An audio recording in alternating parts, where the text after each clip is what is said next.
today I want to ask a question.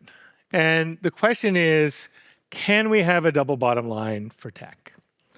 And in particular, can we build tech companies, a tech industry that is focused more on not only on, that's actually a good one, not only on making money, but also on making the world a better place. And, in a world of AI, I'm going to argue that this is not only something that we can do, we have to do it. We must do it. And the good news is that Mozilla and a bunch of others are already starting to focus on this. We're already focusing on how do we build pro-human AI that is focused on trust, on privacy, on openness. And really what we need is more people to be doing this. We need you to join us. So why? Why do we need you to join us? Why does this matter? Well, there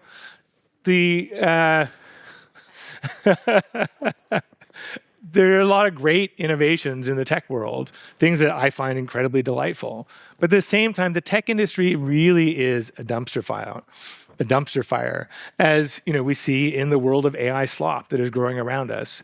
And it actually kind of cut the punchline for me. But AI slop can be kind of funny, sinister, but funny. But when you think that it's the same technology, this slop that we can't trust, that we're weaving deeply into our workplaces, our businesses, our governments, is kind of worrying. And then you think that that slop train is accelerating against a backdrop of the biggest monopolies the world has ever seen, who are directing not just the future of tech, but big aspects of our society.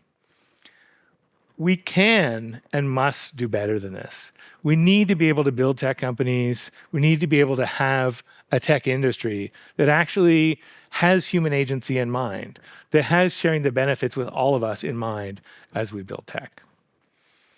And it was that idea that tech can be built better that brought me to Mozilla 15 years ago, a little bit more than that, in fact. As a young social entrepreneur, I'd really been inspired by the founders of Mozilla. These were the people who built Firefox, that had taken on Microsoft's monopoly, their attempt to take control of the web, and knocked Internet Explorer down from 95% market share, a near monopoly, just in a couple years to 55%. And in the process, they ushered in Web 2.0. And how did they do that? They did that by building a nonprofit tech company that was driven by the values in what we later called the Mozilla Manifesto, privacy, openness, and trust, and by gathering a global community of tens of thousands of people, kind of a rebel alliance of sorts, people who wanted to build and promote technology that would take on the tech behemoth of the time. And so it was that double bottom line philosophy that drew me to Mozilla 15 years ago. And it's still what drives us today, as we try to do for AI what we did for the web. But figuring out how to tackle that challenge, to tackle today's challenges, has required us to really rethink who we are. And so part of that is we're a web company, a web nonprofit. How do we build AI that has our values? That's been a real thing for us to work through. But the bigger piece is, how do we actually invite others to do the same? And so we've started to rewire our resources so they're not just focused on investing in our own efforts, but also in other double bottom line tech companies. And we're lucky enough that we actually have a lot of money to bring to the table, relatively. Not relative to OpenAI, but I think we have a lot of resources to do this. So Firefox is still profitable. It generates about $500, $600 million a year in revenue. And that's helped us actually build up reserves that we've been able to use to figure out what does it look like for trustworthy AI to be rolled into the kind of software we build. Or resources we've been able to use to set up a separate public benefit corporation focused on helping open source AI become the default for developers.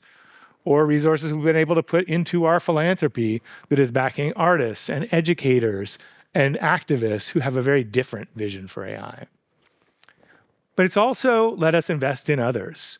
We've set up a venture fund, which is kind of like a very basic, typical seed commercial venture fund in most ways, with the exception that what we do is we use the Mozilla Manifesto as a lens during the due diligence process. We're looking for companies that are trying to build products that push the internet, the web, AI in a better direction.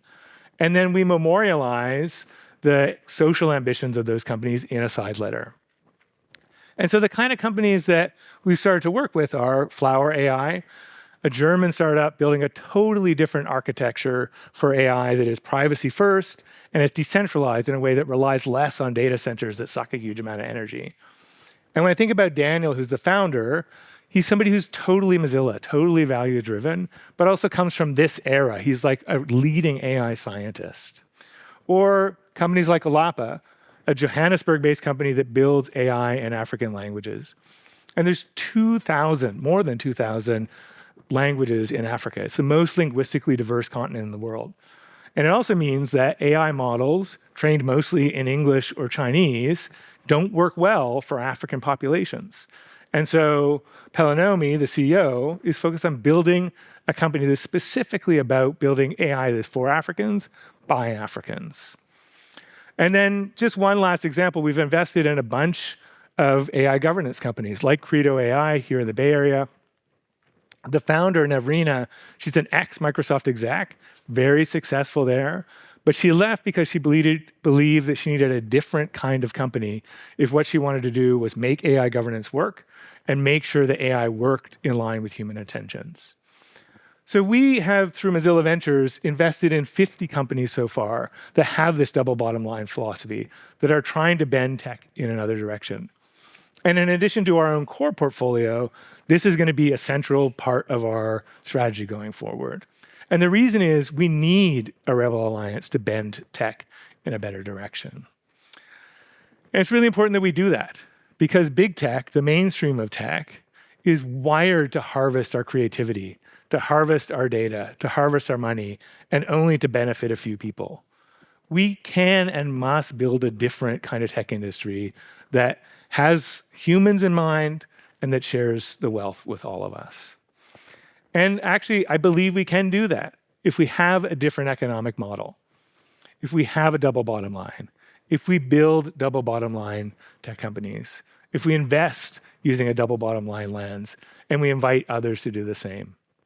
And my guess is here at SOCAP, maybe in this room, we have investors, we have builders who actually know that this is both essential and that we can do it. And if that is you, I hope you'll join us. Thanks very much.